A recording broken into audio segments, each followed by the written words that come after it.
जी हाँ, नमस्कार दोस्तों, स्वागत है आप सभी का आरएस न्यूज़ के एक और नए वीडियो में। दोस्तों आज के इस वीडियो में हम बात करने वाले हैं कि आखिरकार रोहित शर्मा के नाम पे कुछ ऐसे रिकॉर्ड हैं जो कि काफी शर्मनाक हैं, और वहीं यहाँ पर जो नंबर 1 वाला रिकॉर्ड है ना, उसको तो जानकर आप सभी को यकीन भी नहीं होने वाला है। तो ऐसे में आप सभी ने आज तक तो रोहित शर्मा के जो बनाए गए रिकॉर्ड हैं एक से बढ़कर एक उनके बारे में सुना होगा, लेकिन आज हम उनके ही कुछ ऐसे शर्मनाक रिकॉर्डों के बारे में बात करने वाले हैं। तो आप सभी बिल्कुल बने रहिएगा हमारे साथ इस वीडियो में। और वहीं यहाँ पर हम आपको क्रिकेट जगत से जुड़ी जो काफी कुछ बड़ी बड़ी खबरें निकल कर आ रही है उनके बारे में भी बताएंगे। जैसे कि जो दूसरी बड़ी खबर के बारे में हम बात करेंगे वो ये होगी, भारत के ऑस्ट्रेलियाई दौरे का हुआ ऐलान, 11 अक्टूबर को खेला जाएगा पहला T20 मैच, ये होगा पूरा शेड्यूल। तो इस खबर के बारे में भी आपको बताएंगे। तो वहीं जो तीसरी बड़ी खबर के बारे में हम बात करेंगे वो ये होगी, टीमों को है IPL के आयोजन की पूरी उम्मीद, बिना दर्शकों के भी खेलने को तैयार हैं टीमें। तो इस बड़ी खबर के बारे में भी आपको बताएंगे। तो आप सभी बिल्कुल बने रहिएगा अंत तक इस वीडियो में। और वहीं अगर आप भी रोहित शर्मा को एक खतरनाक बल्लेबाज मानते हो तो अभी इस वीडियो को जरूर लाइक कीजिएगा और साथ में हमारे चैनल आरएस न्यूज को सब्सक्राइब करके बेल की घंटी को जरूर दबाना, जिससे कि आपको क्रिकेट से जुड़ी तमाम जानकारियां सबसे पहले देखने के लिए मिलती रहे। तो चलिए अब आपका ज्यादा समय ना लेते हुए बात करते हैं इस पूरी खबर के बारे में। दोस्तों जैसा कि हम सभी को पता है कि रोहित शर्मा अंतर्राष्ट्रीय क्रिकेट में विस्फोटक बल्लेबाजी करते हैं और उन्होंने अब तक अंतर्राष्ट्रीय क्रिकेट में कई ऐसे रिकॉर्ड कायम किए हैं जो शायद ही कभी टूट पाएंगे। लेकिन क्या आपको पता है कि रोहित शर्मा के नाम कुछ ऐसे रिकॉर्ड भी हैं जो कि काफी शर्मनाक है। जी हाँ, हालांकि ये रिकॉर्ड जो है वो बहुत ही कम लोगों को पता है, लेकिन आज हम आपको इन सभी रिकॉर्डों के बारे में बताएंगे क्योंकि इन रिकॉर्डों को बहुत ही कम लोगों ने जिक्र किया है और शायद ही आपको इन रिकॉर्डों के बारे में पहले कभी पता हो। तो आइए चलिए अब हम आपको एक एक करके सारे ही रिकॉर्ड बताते चलते हैं। और हाँ, हम आपको बता दें कि जो इस लिस्ट में पहला वाला रिकॉर्ड होगा ना, उसको तो जाने बिना कहीं आप जाइएगा मत, क्योंकि वो रिकॉर्ड आप जानकर जरूर चौंक जाओगे। तो दोस्तों इस लिस्ट में जो तीसरा बड़ा रिकॉर्ड निकल कर आता है वो ये है कि रोहित शर्मा एकमात्र ऐसे खिलाड़ी हैं जिनको किसी गेंदबाज ने लगातार 3 पारियों में आउट किया है। जी हाँ, जूनियर डाला ने T20 सीरीज में रोहित शर्मा को लगातार 3 बार आउट किया था, जिसके चलते ये जो शर्मनाक रिकॉर्ड है वो रोहित शर्मा के नाम बना हुआ है। तो वहीं अगर आगे बढ़ते हैं हम बात करें दूसरे शर्मनाक रिकॉर्ड के बारे में। जो दूसरा रिकॉर्ड है वो ये है कि IPL के बेहतरीन कप्तान रोहित शर्मा ने कई खिलाड़ियों के साथ लंबी लंबी साझेदारी की है, लेकिन हालांकि रोहित शर्मा अपने साथी खिलाड़ी को सबसे ज्यादा आउट करवाने वाले भी एक खिलाड़ी है। जी हाँ, आप सभी को जानकर ये हैरानी होगी कि रोहित शर्मा की वजह से उनके जो साथी खिलाड़ी होते हैं वो 22 बार आउट हुए हैं। और वहीं इस लिस्ट में जो दूसरा स्थान है वो महेंद्र सिंह धोनी का है। जी हाँ, महेंद्र सिंह धोनी जब खेले हैं मैदान पर तो उनके साथ जो साथी खिलाड़ी उतरे तो वो 21 बार आउट हुए हैं। तो जिसके चलते रोहित शर्मा यहाँ पर 22 बार अपने साथी खिलाड़ियों को आउट करवाने के लिए टॉप के स्थान पर आते हैं। तो ये एक शर्मनाक रिकॉर्ड रोहित शर्मा के नाम पर है। तो चलिए अब आगे बढ़ते हैं, हम बात करते हैं उस पहले बड़े रिकॉर्ड के बारे में जिसको आप सभी को जानना है। जी हाँ दोस्तों, ये रिकॉर्ड कुछ और नहीं बल्कि रोहित शर्मा के नाम पहला शर्मनाक रिकॉर्ड अंतर्राष्ट्रीय T20 क्रिकेट में सबसे ज्यादा बार शून्य पर आउट होने का है। जी हाँ, रोहित शर्मा अंतर्राष्ट्रीय T20 क्रिकेट में अब तक कुल मिलाकर 6 बार बिना खाता खोले ही आउट हो गए हैं और वह सबसे ज्यादा बार T20 क्रिकेट में 0 पर आउट होने वाले भारतीय क्रिकेटर भी हैं। तो हम आपको बता दें कि T20 क्रिकेट में 4 शतक लगाने वाले एकमात्र खिलाड़ी रोहित शर्मा का यह रिकॉर्ड तो शायद काफी शर्मनाक है। तो अब ऐसे में आप हमें नीचे कमेंट बॉक्स में कमेंट करके बताओ कि आपका क्या विचार है रोहित शर्मा के जो एक तरफ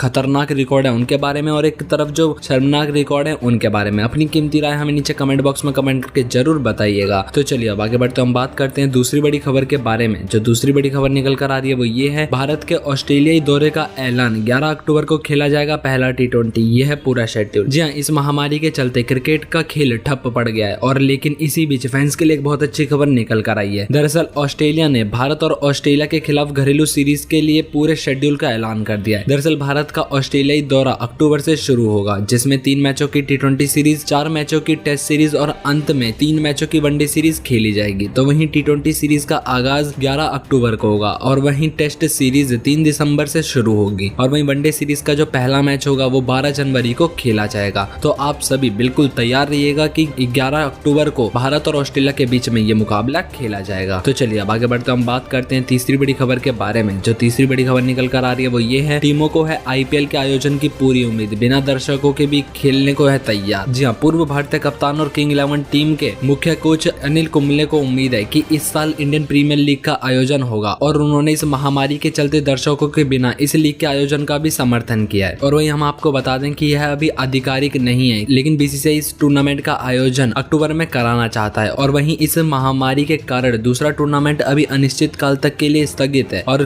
कुंबले ने स्टार स्पोर्ट्स के कार्यक्रम क्रिकेट कनेक्टेड में कहा है कि हाँ, हम इस साल IPL के आयोजन के प्रति आशान्वित हैं, लेकिन इसके लिए हमें इस कार्यक्रम को काफी व्यस्त करना होगा। तो अब देखते हैं कि आखिरकार ये जो IPL का मुकाबला होगा इस बार वो कैसे खिलाया जाएगा। लेकिन आपको क्या लगता है, क्या इस साल IPL होना चाहिए या फिर नहीं? आप अपनी कीमती राय और विचार हमें नीचे कमेंट में जरूर बताइएगा। तो चलिए अब आगे बढ़ते हैं, हम बात करते हैं अगली बड़ी खबर के बारे में। जो अगली बड़ी खबर निकल कर आ रही है वो ये है, IPL से पहले साउथ अफ्रीका के साथ T20 सीरीज खेलेगा भारत। जहां दोस्तों इंडियन क्रिकेट टीम और साउथ अफ्रीका टीम के बीच में अगस्त के अंत में 3 T20 मैचों की सीरीज खेली जा सकती है। दरअसल इसके बारे में दोनों देशों के क्रिकेट बोर्ड ने पहले ही कॉन्ट्रैक्ट रख दिया था और हालांकि अब इस सीरीज का भविष्य इस महामारी पर निर्भर है। अगर इस महामारी में काबू आता है तो दोनों ही देशों की सरकारें इस सीरीज के लिए राजी हैं और तभी यह सीरीज हो पाएगी या फिर नहीं। आप अपनी कीमती राय हमें जरूर बताना। तो चलिए अब आगे बढ़ते हम बात करते हैं तीसरी बड़ी खबर के बारे में। जो तीसरी बड़ी खबर निकल कर आ रही है वो ये है, उमर अकमल को बचाने आया PM इमरान खान का सहायक,